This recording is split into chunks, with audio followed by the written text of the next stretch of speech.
Jumpa lagi di Opini Budiman. Kita tinggalkan hiruk-pikuk soal partai dan kemudian isu soal presiden, tapi saya akan cerita kembali soal isu yang menjadi masalah besar di Indonesia, yaitu masalah korupsi. Yang ribut sekarang adalah keputusan Komisi Pemberantasan Korupsi menghentikan penyidikan dalam kasus korupsi BLBI Samsur Nur Salim dan Icih Nur Salim. Itu menimbulkan protes berkepanjangan. Sejumlah aktivis anti korupsi menilai KPK terlalu cepat untuk menyerah sehingga penyidikan kasus korupsi Samsul Nur Salim kemudian dihentikan. Padahal Nur Salim baru ditetapkan sebagai tersangka pada 10 Juni 2019. Belum sampai 2 tahun sebagai tersangka sudah dihentikan. Wakil Ketua KPK Alexander Marwata mengatakan bahwa korupsi Nur Salim dihentikan demi adanya kepastian hukum. Kemudian KPK juga merujuk kepada putusan Mahkamah Agung dalam tingkat kasasi yang berkaitan dengan terdakwa Kepala BPPN Sarifudin Tumenggung yang diputus lepas dari tuntutan hukum. Kasus Sarifudin Tumenggung menjadi latar belakang mengapa SP3 itu dikeluarkan.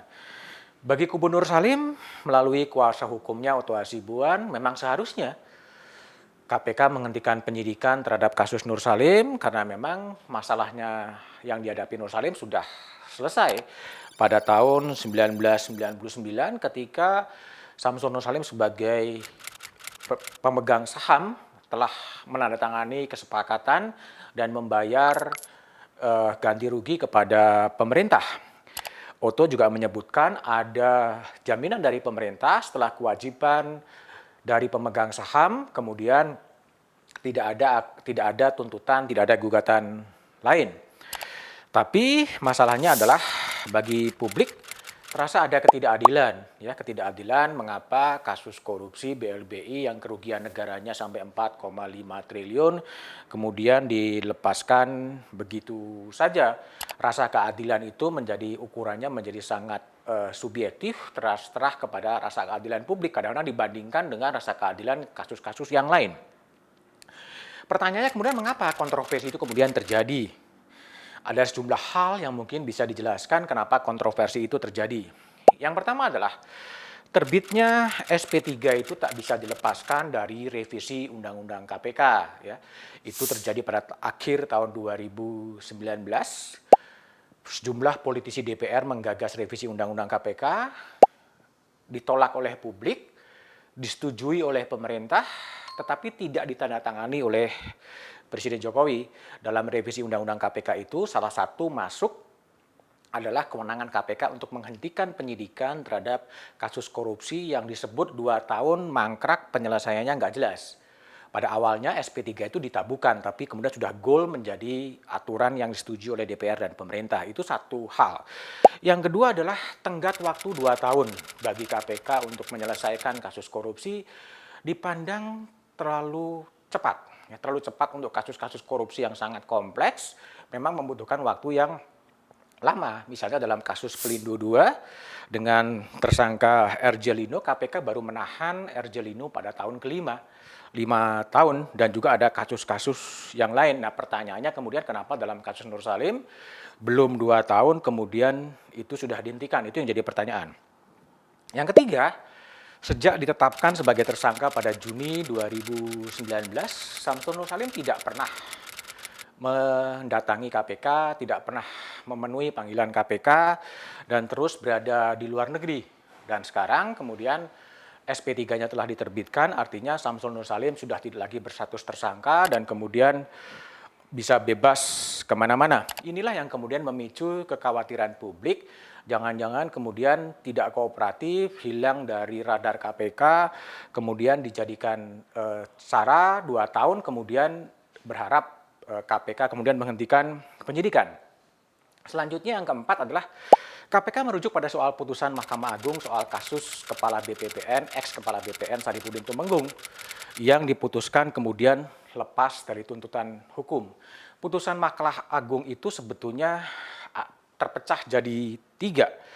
Ya, Ketua Majelis Hakim Agung sendiri, Salman Lutan, menghukum Sarifudin itu dengan hukuman 13 tahun penjara, menguatkan putusan pengadilan tinggi. Tapi 2 hakim anggota, Samsul Rakan Caniago, menyebut kasus Tumenggung masuk ranah hukum perdata. Hakim ketiga yang lain adalah Muhammad Askin, menyebut kasus Tumenggung itu ranah hukum administrasi. Ada yang menyatakan pidana, ada yang menyatakan perdata, ada yang menyatakan ranah hukum administrasi. Posisinya 2-1, tapi putusannya adalah Tumenggung kemudian lepas dari tuntutan hukum. Putusan Mahkamah Agung saja, 3 hakim agung menunjukkan betapa kompleksnya kasus BLBI, ya, melintasi berbagai rejim hukum dan melintasi tempo, waktu ketika terjadi krisis, dan sekarang, nah, itu akan membuat cara pandang yang kemudian berbeda. Tapi yang pertanyaan yang menjadi penting adalah apakah putusan Mahkamah Agung berkaitan dengan Sarifudin Tumenggung bisa dijadikan acuan dan mengikat putusan dari kasus Samsul Nur Salim? Apakah kemudian Indonesia, sistem hukum Indonesia bisa terikat putusan Mahkamah Agung itu mengikat semuanya? Padahal ini 2 kasus yang berbeda.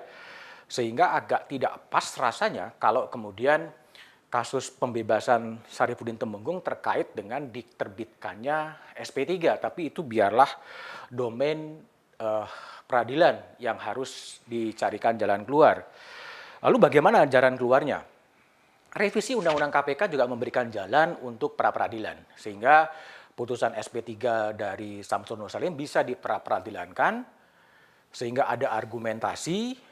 Dulu kenapa kemudian ditersangkakan, argumentasinya apa, dan kenapa sekarang kemudian dicabut SP3-nya, dihentikan penyidikannya, argumentasi apa. Panggung pra-peradilan adalah panggung yang paling beradab untuk menyelesaikan perbedaan cara pandang dari sisi hukum. Sekaligus juga kemudian diuji apakah kemudian jika ada kerugian negara dalam kasus Sarifudin Tumenggung, apakah pemerintah juga mencoba mencari langkah hukum lain, apakah gugatan perdata agar kerugian negara itu bisa ditutupi.